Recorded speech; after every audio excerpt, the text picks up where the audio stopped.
Con el segundo módulo de diseño industrial y de producto, y en este caso la primera conferencia, la que nos va a ilustrar un poco en torno a este ámbito del diseño, es la profesora María Alonso García. Es doctora en Ingeniería Mecánica y Eficiencia Energética por la Universidad de Málaga, con la tesis doctoral La formación dual en el ámbito universitario aplicada a la ingeniería en el diseño industrial y desarrollo de productos, además de un máster universitario en Ingeniería de Diseño por la UNED. Es profesora ayudante doctora del Departamento de Expresión Gráfica, Diseño y Proyectos de la Universidad de Málaga, aunque anteriormente ha sido profesora de la Universidad de Cádiz. También ha realizado estancias de investigación en la Universidad Politécnica de Valencia y su línea de investigación principal es el diseño industrial y desarrollo de productos, que es lo que nos va a explicar hoy. Si no me equivoco, el título de la ponencia es el diseño industrial como proceso, creatividad e innovación al servicio del usuario. Ya lo miro porque ha habido algunos cambios a lo largo de la mañana con el tema de los títulos, así que sí, este se mantiene. Y nada, de nuevo, María, agradecerte la presencia en el día de hoy. Creo que dentro de todos los ámbitos que se van a ver en la jornada, pues sin duda esta creo que es la más desconocida para el alumnado, fundamentalmente de Geografía e Historia y de Historia del Arte, así que les va a venir muy bien todo lo que le enseñes. Pues de nuevo, darte las gracias, María. Vale. Bueno, pues lo primero de todo me gustaría agradecer a la Universidad de Jaén y especialmente a Ismael de haberme invitado a este simposio. Como él comenta, soy diseñadora industrial, no me gusta decirlo, pero en realidad soy ingeniera porque provengo de la ingeniería, por lo cual es posible que esta sea la rama o mi perfil sea el más alejado, por decirlo de alguna forma, vuestro, ¿vale? Por ese motivo, bueno, voy a intentar centrar la conferencia en mi visión sobre el diseño industrial, intentando enfocarlo a el diseño industrial no como resultado de la actividad, sino como la actividad sí o el proceso, para que comprendamos un poquito ciertas diferencias y ciertas similitudes que podríamos tener en este caso con el arte, ¿no? Que es lo que más os podrían englobar a vosotros. Para ello lo que vamos a hacer es que vamos a empezar con unas definiciones de diseño y diseño industrial, vamos a pasar por esas diferencias y esas similitudes que yo creo que pueden existir entre las dos disciplinas y vamos a proceder a explicar lo que sería el proceso de diseño industrial de una forma muy resumida y explicando diferentes proyectos que se han realizado, sobre todo en la Universidad de Cádiz, porque como han comentado Ismael, soy profesora de la Universidad de Málaga desde hace un añito y antes he estado trabajando durante más de 8 años en Cádiz. Entonces, los proyectos que tengo finalizados, en la mayoría de los casos, son de esa universidad, ¿vale? Entonces, bueno, esto es más o menos lo que os iba a comentar, que ya os lo he resumido. Como os he comentado, o ha comentado Ismael, soy de formación diseñadora industrial y desde que empecé la antigua ingeniería técnica en diseño industrial hasta la fecha, pues me he dedicado única y exclusivamente al diseño industrial, ¿vale? Tanto en actividades previas en la calle como luego como docente impartiendo docencia en diseño industrial, ¿vale? Durante todo ese tiempo, pues me he percatado de que existían dudas realmente entre mis compañeros de carrera por aquel entonces, luego entre mis compañeros de profesión y luego entre mis compañeros de la propia universidad, también un poco derivado de que estoy en un entorno muy ingenieril y bueno, hay profesores más vinculados a la ingeniería y hay otros más vinculados a tareas creativas como puede ser el diseño, ¿vale? Entonces, bueno, siempre es bueno replantearse o plantearnos realmente qué es lo que es diseño y qué es lo que es diseño industrial, ¿vale? Entonces, bueno, se puede establecer una definición general sobre diseño, ya que estamos en un simposio que habla sobre diseño, en el que podemos decir que el diseño es una actividad de investigación y desarrollo estructurada y planificada con el fin de hacer alcanzable ciertos objetivos que previamente se han establecido. Es decir, realmente cuando hablamos de diseño hablamos de que el diseñador, ya sea diseño industrial o diseño gráfico o cualquier disciplina, va a tener unos requisitos previos y va a tener un usuario, que a mí me gusta hablar mucho del usuario, al cual va a tener que comunicarle algo, va a tener que transmitirle algo, ¿vale? Entonces, bueno, partiendo de esta base, podemos hablar de que existen muchos tipos de diseño. Es decir, pues podemos diseñar un cómic, podemos diseñar una instalación, podemos diseñar un edificio, un interior, un producto, un envase en este caso, que es lo que he puesto, una ciudad, un plan urbanístico, un videojuego, una marca o incluso, ¿por qué no?, podemos diseñar experiencias. toda esta amplitud que se está generando cada vez más sobre el diseño, pues está generando que a lo mejor no existan únicamente 4 módulos como estamos viendo aquí de diseño, sino que existan más y que sea muy importante el relacionarnos entre un tipo de diseño y otro para que podamos nutrirnos de los conocimientos o de esa importancia que puede tener a nivel de usuario un aspecto u otro, ¿vale? Ahora bien, teniendo claro o teniendo una visión general de qué es diseño, que seguro que ya lo sabríais, vamos a intentar ver qué es lo que sería diseño industrial. Hay muchísimas definiciones, la definición va evolucionando en todo momento, pero a mí me gusta siempre coger la de Tomás Maldonado, que no sé si lo conoceréis, pero bueno, es una definición que, digamos, aunque tenga muchos años, se mantiene en términos generales. Bueno, pues Tomás Maldonado nos dice que el diseño industrial es una actividad proyectual, ya no nos lo mete como un resultado de qué es lo que yo diseño cuando estoy haciendo la acción de diseñar un producto en este caso, sino que me habla de un proceso, ¿vale? Que es a lo que yo voy a dedicarle esta charla. El diseño no es la actividad final, sino que eso será el resultado de ese proceso de diseño. Esta actividad proyectual consiste en determinar pues, cuáles son las propiedades generalmente formales de esos objetos. Y esos objetos, nos dice Tomás Maldonado, que si hablamos de diseño industrial, tendrán que ser producidos industrialmente. Ahora bien, esta forma o estas propiedades formales que nosotros queremos desarrollar, pues van a tener como misión no solo mostrar un aspecto estético o de alto nivel estético al usuario en cuestión que va a adquirir, por ejemplo, un producto, sino que va a hacer evidentes determinaciones en cuanto al significado y en cuanto a un problema determinado, ¿vale?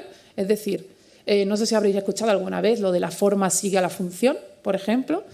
Bueno, pues eso es un método o una forma de trabajar en cuanto a diseño industrial y desarrollo de productos, pero hemos ido evolucionando y ya no nos quedamos únicamente a diseño sirve a la función, hablamos de la experiencia que el usuario tiene cuando utiliza un producto, hablamos de más aspectos.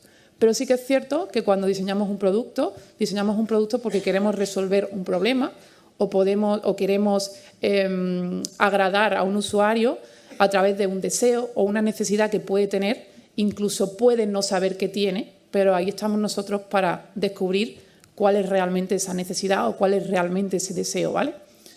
Entonces, bueno, finalmente tenemos que darle un significado a ese producto, algo que está muy relacionado, por decirlo de alguna forma, con el arte, ahora veremos, y tenemos que resolver un problema o, como decíamos, una necesidad que puede existir o podemos descubrir que va a existir dentro de un tiempo determinado.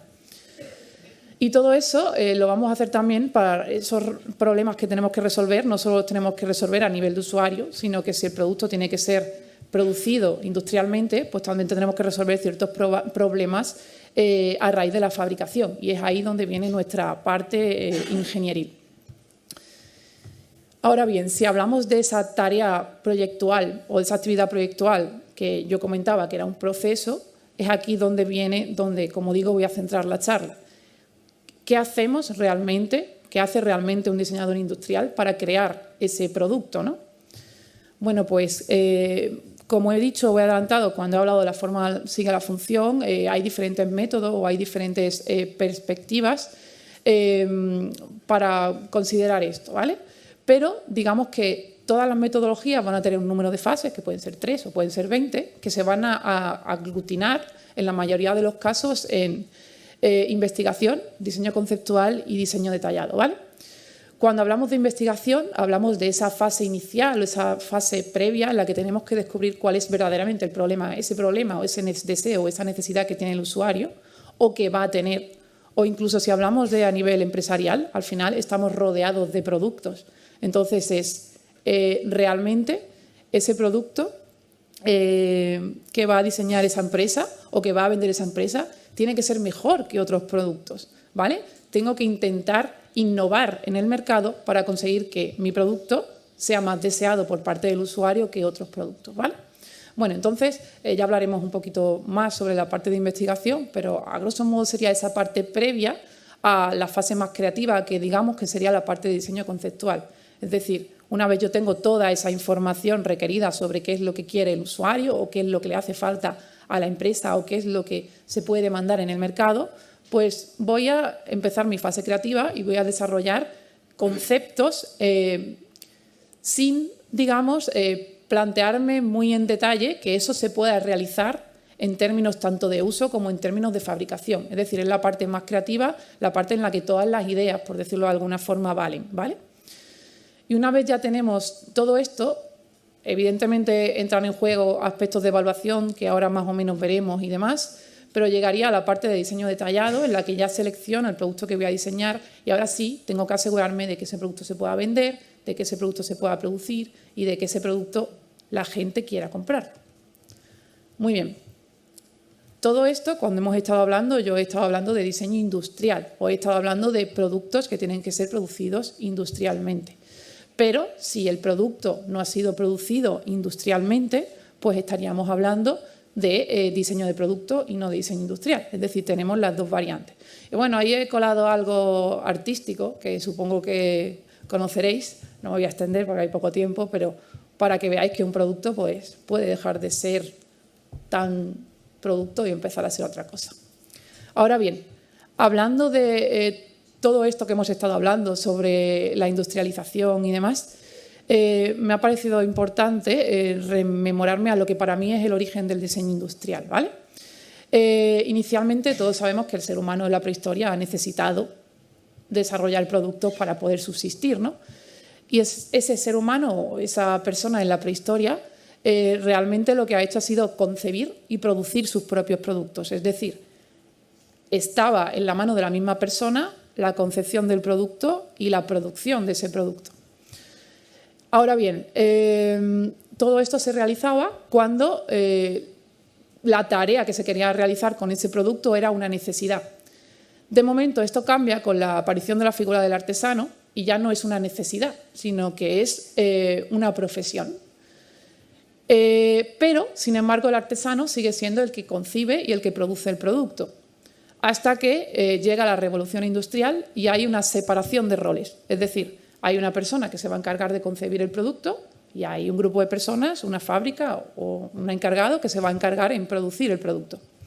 En este momento hay un cambio en la forma de producir productos. Y en el año 1981 nos encontramos una exposición internacional en Londres en la que se muestran los primeros resultados de esta modificación.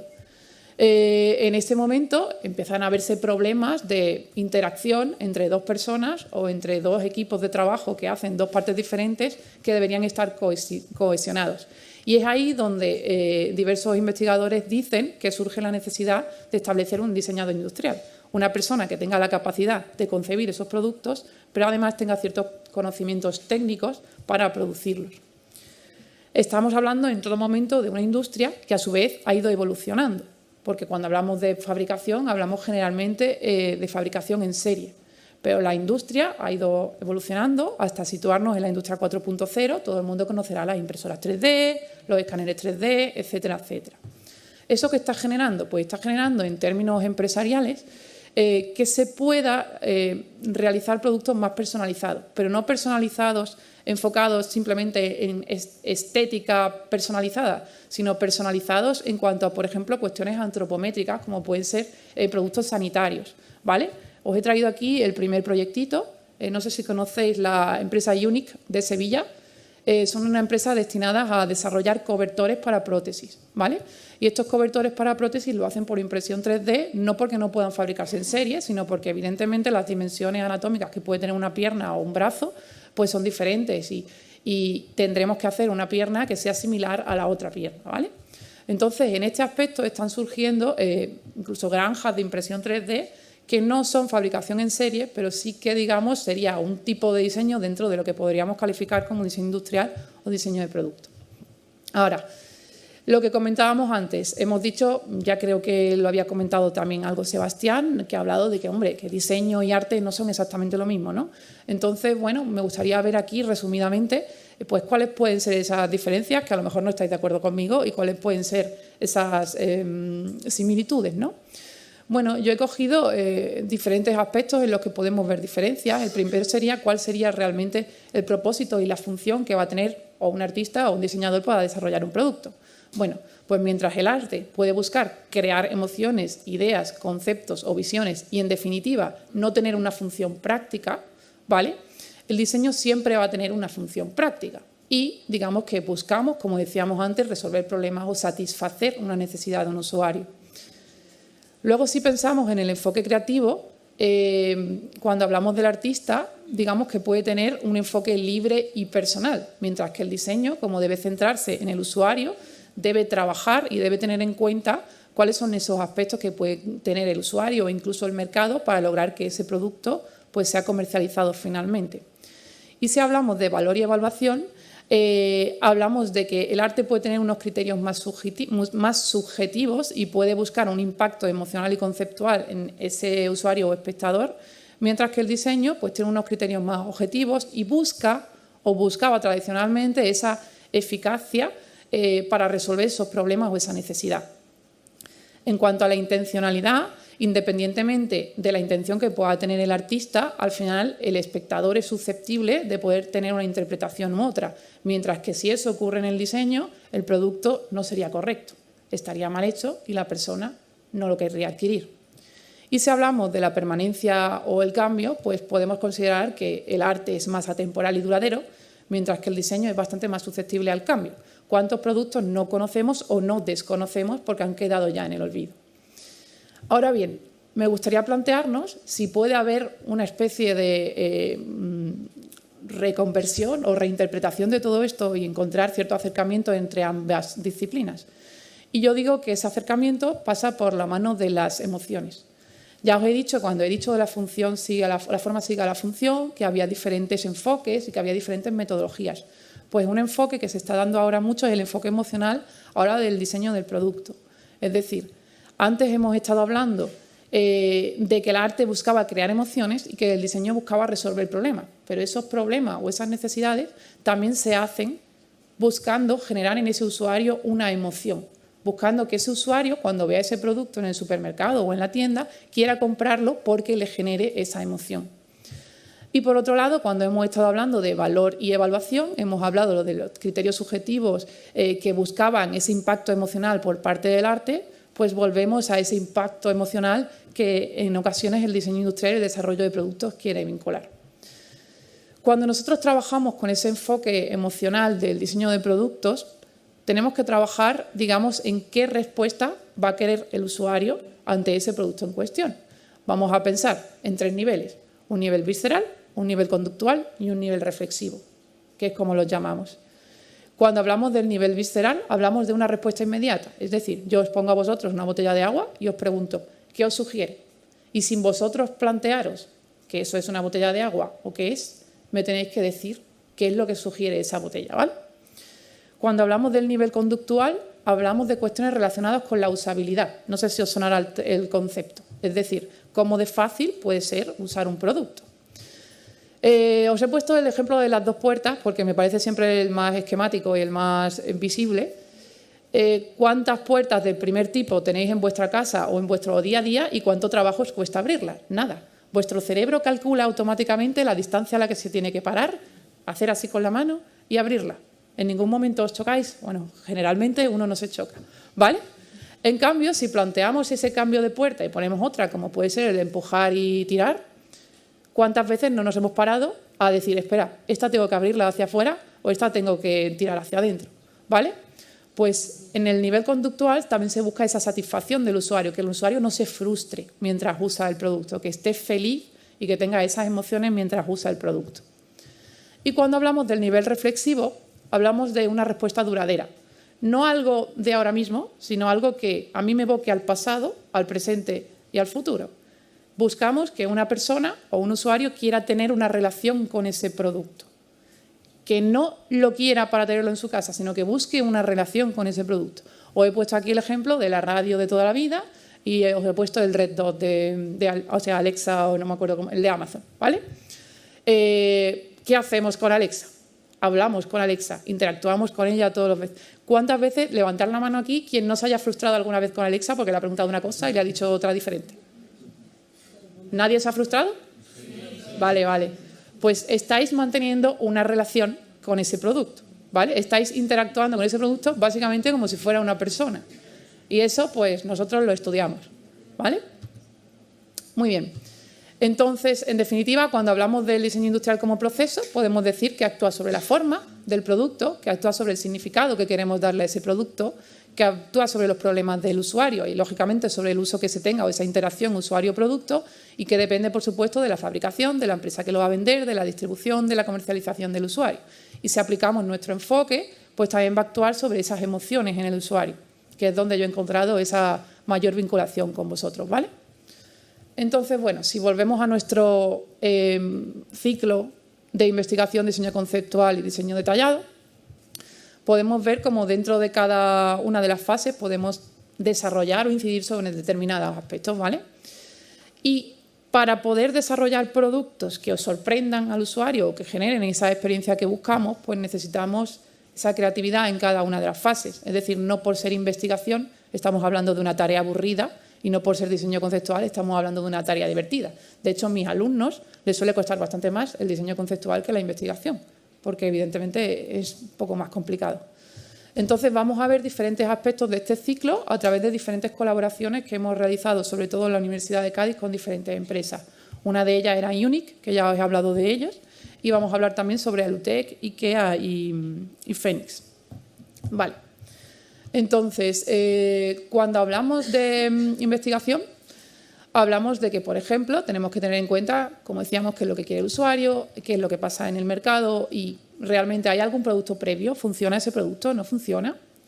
Si hablamos del usuario y si hablamos de qué quiere o qué desea realmente, estamos hablando de que vamos a evaluar qué es lo que quiere el usuario para crear un producto o crear otro producto. Os he puesto ahí el ejemplo del teléfono móvil y el teléfono fijo. Supongo que los más jóvenes, que somos la mayoría, bueno, sois la mayoría, no me voy a incluir, del teléfono fijo ya conocemos poco, pero los demás todos recordaremos el momento en el que de repente apareció el teléfono móvil y nos cambió la vida a todos. Antes de que apareciera el teléfono móvil, a nadie se le había pasado por la cabeza que hacía falta un teléfono que tú te pudieras llevar a la calle. Pero hubo alguien investigando y detectando esa necesidad futura que íbamos a tener, anda que no somos ahora dependientes del teléfono móvil. ¿Vale? Muy bien. Entonces, en esa línea os voy a plantear, por ejemplo, un ejercicio conceptual que se desarrolló también, esto fue en un trabajo fin de grado, en el que queríamos analizar cómo debería ser el dispositivo móvil del futuro, ¿vale? Entonces, bueno, para analizar cómo debe ser el teléfono móvil del futuro o el dispositivo móvil del futuro, pues tenemos que pensar en quién va a ser el futuro. Pues va a ser la generación alfa. Se hace un análisis de cómo realmente son los usuarios del futuro, cómo es la generación alfa ahora y un estudio de tendencias a nivel de generaciones, es decir, las diferentes generaciones, cómo han ido evolucionando para intentar suponer o adivinar cómo va a evolucionar la generación alfa cuando sea adulta, ¿vale? Y por otro lado, una coyuntura contextual, qué problemáticas existen, qué preocupaciones, qué retos puede tener esta persona del usuario de la generación alfa. Y encontramos diferentes respuestas. He puesto ahí algunas. Pues estamos hablando de nativos digitales, estamos hablando de un pensamiento ecológico y medioambiental, conexión con la naturaleza y la tecnología, deporte y bienestar personal, salud mental, conectividad. Es decir, al final lo que se detecta es una mezcla entre la necesidad de estar conectado y la concienciación por parte de los usuarios cada vez más jóvenes de bueno, pues intentar ponerle problemas a determinados, problemas no, soluciones a algunos problemas como pueden ser la salud mental, ¿vale? Entonces, bueno, a raíz de todo esto y a diferentes estudios del estrés que pueden causar estos dispositivos, se decide que al final lo que tenemos que hacer es un dispositivo modular, que no va a ser un móvil, sino que va a ser algo que me permita a mí estar conectado, pero por módulos para, si yo quiero realizar una actividad o quiero realizar otra, pues voy a enganchar un móvil o voy a enganchar otro, o sea, voy a enganchar un dispositivo o voy a enganchar otro dispositivo para tener unas opciones u otras, es decir, no tener todas las opciones dentro de lo que sería el dispositivo. Esto puede chocar mucho, es un proyecto que se hace a futuro, pero bueno, podría ser una opción. Si el día de mañana pasa, pues os acordaréis de mí, ¿vale? Si hablamos de cuestiones relacionadas con el mercado, os he puesto ahí la imagen de la estantería del supermercado. Cuando todos vamos al supermercado a comprar un bote de leche, ¿qué hacéis? ¿Cuál cogéis? ¿El que estáis acostumbrados a coger, el de toda la vida? ¿Os ponéis a analizar todos los botes de leche que hay en el supermercado? ¿El más barato porque la economía es la que es? Cada uno tiene un criterio de ese estilo, pero al final lo que están haciendo con nosotros es diversificar el mercado.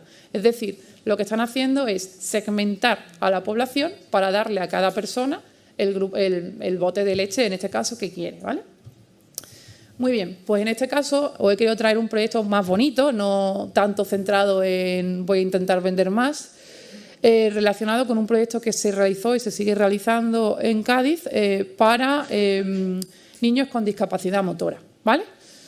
Entonces, bueno, esto surgió inicialmente también de un trabajo de fin de grado en el que lo que se buscaba era alternativas para niños con parálisis cerebral en este caso, porque estos niños cuando quieren jugar pues tienen pocas posibilidades y tienen que gastarse mucho dinero en productos adaptados o en adaptarlos.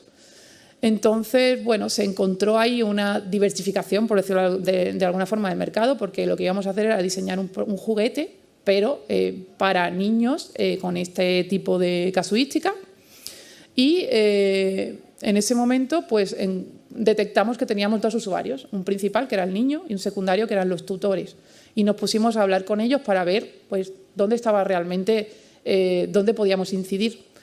En este momento colaboramos con UPACE San Fernando, que forma parte de ASPACE, que es una asociación de niños con discapacidad motora, y encontramos que la mayoría de los problemas existentes o la mayor diversidad de problemas existía en el ocio y el juego en el aire libre, ¿vale?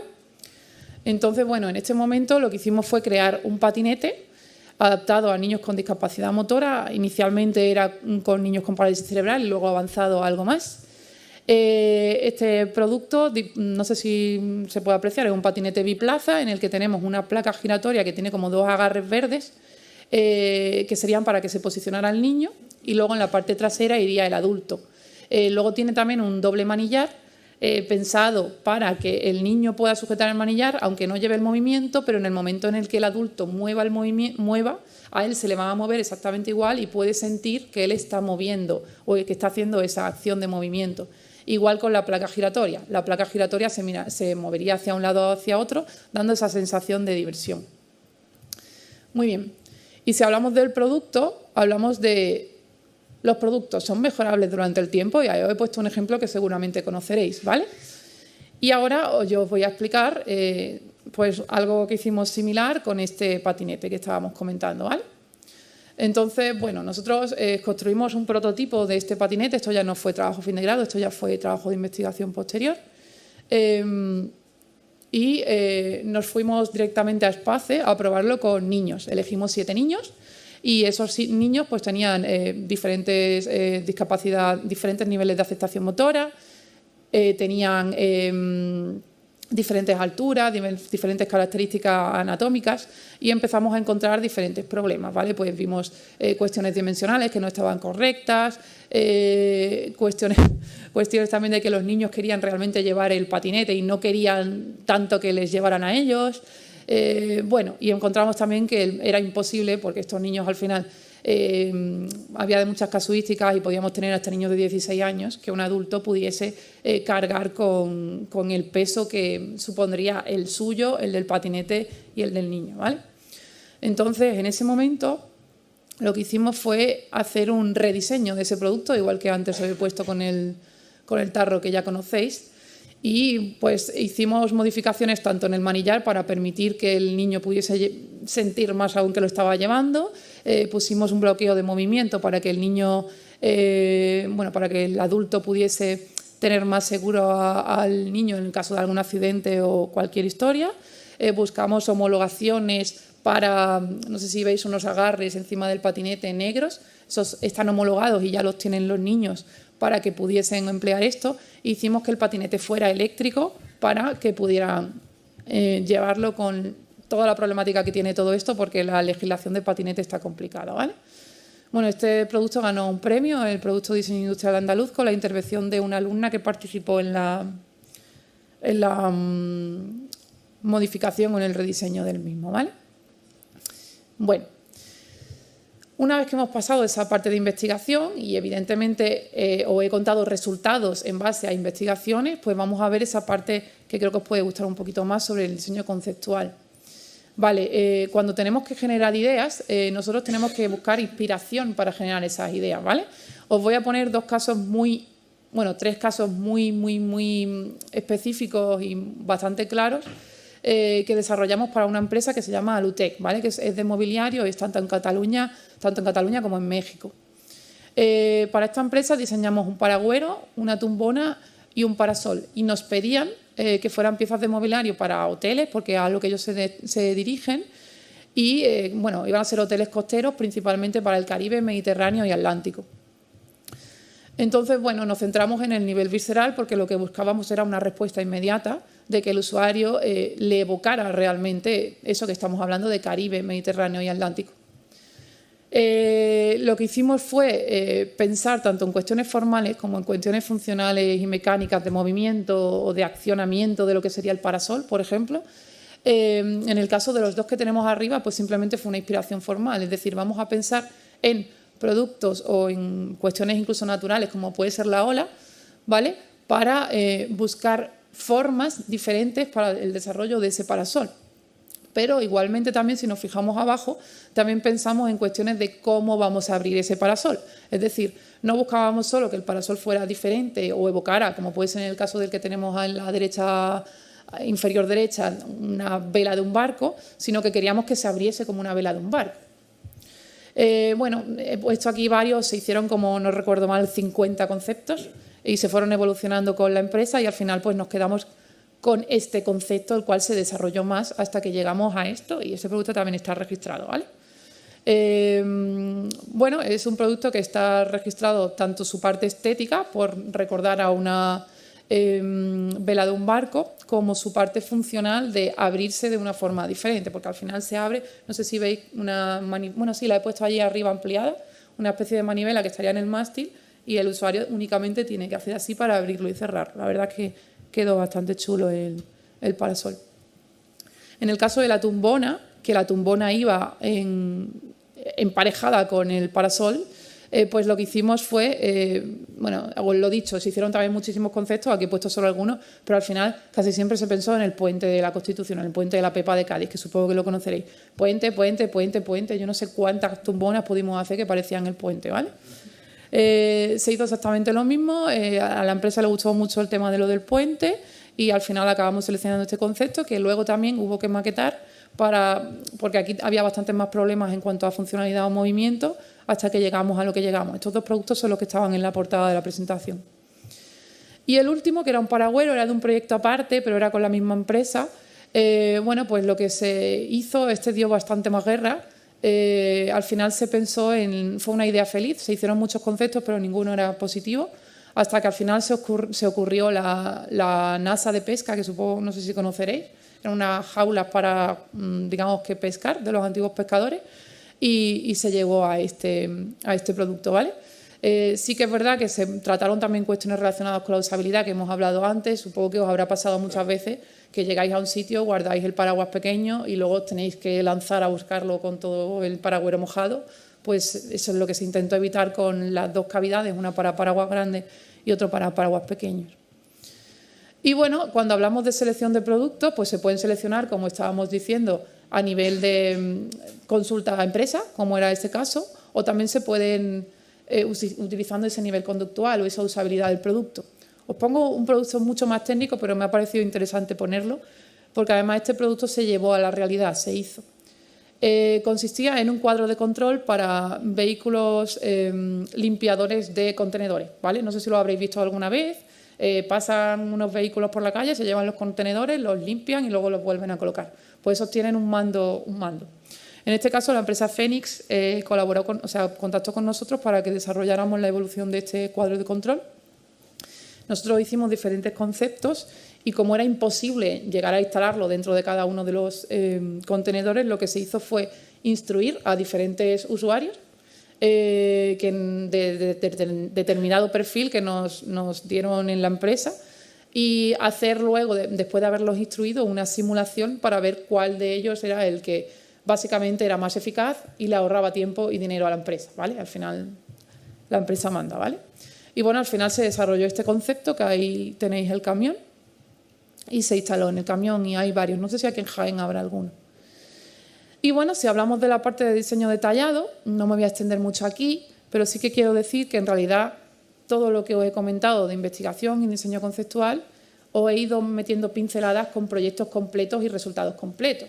Es decir, he considerado este proyecto tuvo mucho dentro de la parte de investigación, este proyecto tuvo mucho dentro de la parte de diseño conceptual, pero evidentemente todos los proyectos que he enseñado pasaron por todas las fases. Sí que es importante que nosotros testeamos muchísimo los productos desde el inicio cero, es decir, desde que son bocetos, nosotros ya estamos montando grupos focales y nosotros ya estamos hablando con usuarios para asegurarnos de que ese producto funcione. Muchas veces a nosotros nos encanta una cosa porque lo hemos hecho nosotros, pero luego eso no le gusta al usuario y eso no se vende, ¿vale? Entonces, bueno, en esa parte de diseño detallado, que puede ser tanto para la fabricación, temas de planimetría y demás, que no os voy a aburrir con eso, como para asegurarnos de que eso se venda, cuestiones de marketing, cuestiones incluso de impacto medioambiental, asegurarnos de esa usabilidad, esa interacción de usuario-producto que sea correcta. Bueno, pues nosotros también estamos haciendo diferentes investigaciones, estos son proyectos de investigación en compañías con empresas. Bueno, esta la he traído porque es mundialmente conocida, IKEA. Entonces, nosotros estamos, hablando mal y pronto, matando dos pájaros de un tiro con este proyecto. Por un lado, nosotros lo que queremos saber es cómo evaluar nosotros los productos en la fase previa para asegurarnos de que el usuario responde correctamente. Por otro lado, IKEA, ¿qué quiere saber? Cómo presentar el producto para vender más, ¿vale? Entonces, bueno, a ellos les sirve y a nosotros también nos sirve porque en IKEA hay una muestra, pues os podéis imaginar, un día en IKEA son 600 personas de muestra, una semana pues nos viene bastante bien, ¿vale? Entonces, bueno, en este caso os he puesto un proyecto, este se realizó en Cádiz, en IKEA Jerez, en el que lo que hicimos fue seleccionar 3 sillas diferentes y pusimos diferentes puntos de iluminación. Se nota sobre todo en la negra, ¿vale? Que, bueno, en la que es como transparente, que en el 3 está mucho más oscura que en el resto porque tenía menos iluminación. Y a su vez también cambiamos el color del fondo, lo pusimos blanco y lo pusimos negro. Entonces, bueno, obtuvimos diferentes cuestiones. Bueno, también habéis fijado en que alguna es más orgánica, otras menos orgánica. Una la usamos de un material, otra de otro material, otra es mixta porque tiene plástico y madera. Y entonces descubrimos que dependiendo del material, pues interesaba más ponerla con una iluminación o con otra. No puedo contar exactamente los resultados, pero se descubrieron bastantes cositas. Ahora en IKEA Málaga también estamos realizando otra relacionada con los diferentes sentidos y estamos evaluando qué pasaría si no solo pueden presentarte un producto con el tacto y con la vista, sino que te lo están presentando pues con el olfato, con el gusto o con los diferentes sentidos que podemos tener en diferentes combinaciones, ¿vale? Y también están saliendo cosas bastante interesantes, ¿vale? Entonces, bueno, simplemente decir que este tipo de evaluaciones nosotros lo hacemos desde fase temprana del diseño. Es una tarea, evidentemente, que viene también muy bien de cara al marketing, pero nuestro objetivo es simplemente saber cómo evaluar un producto y cómo no evaluarlo, si es de un material, si es de otro material, si es de una tipología, si es de otra, etcétera, etcétera. Y bueno, os quería poner un vídeo, que os lo voy a poner, que es muy cortito, de otra investigación al respecto que hicimos sobre el paragüero inicial que os he puesto. Y es que evaluamos ese producto comparamos ese producto con otros 2 productos que compramos en el Amazon de las mismas características, es decir, que permitiese poner paraguas grandes, que permitiese poner paraguas pequeños, etcétera, etcétera. Pero quisimos ir un paso más allá porque, como digo, estamos buscando formas de evaluar el producto.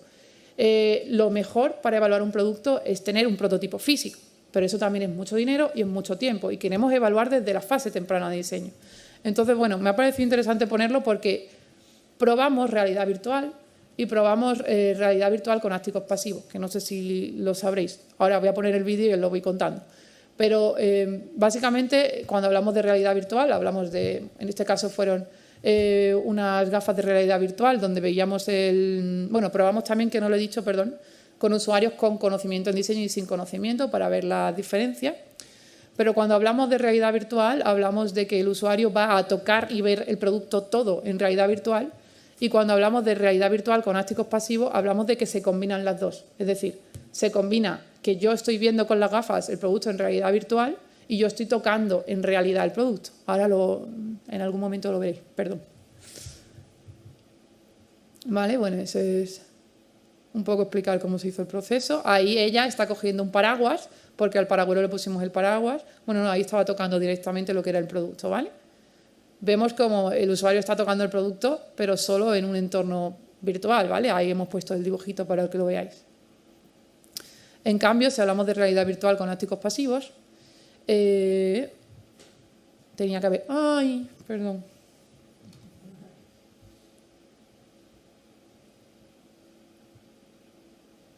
A ver si lo puedo poner, que no me quiero extender más.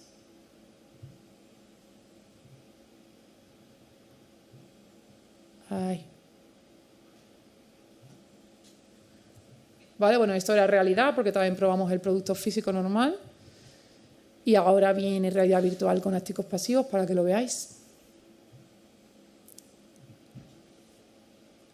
¿Vale? La persona tiene las gafas, la persona está viendo el entorno igual que lo veíamos antes en realidad virtual, pero está tocando el producto en físico, ¿vale? Es una forma que tenemos de ver, porque hay, no sé si veis que están evaluando diferentes aspectos. Hay aspectos que es interesante o se pueden evaluar directamente con realidad virtual, pero hay otros aspectos que no se pueden evaluar con realidad virtual. Por ejemplo, nos hemos dado cuenta que el interés por el producto en realidad virtual es muy superior a en realidad, porque realmente la persona no está pensando en comprarse el producto, está pensando en jugar con él, porque al final tú te pones unas gafas de realidad virtual y te pones a tocarlo y tú piensas más en esa experiencia inmersiva que en el producto en sí, ¿vale? Entonces, hay aspectos que sí se pueden evaluar de una forma y aspectos que no. Pero bueno, simplemente lo he puesto porque era un dato curioso. Daros las gracias, espero que os haya gustado la charla, aunque haya sido diferente seguramente de vuestra titulación. Y nada, cualquier cosa que me necesitéis, ahí tenéis mi contacto.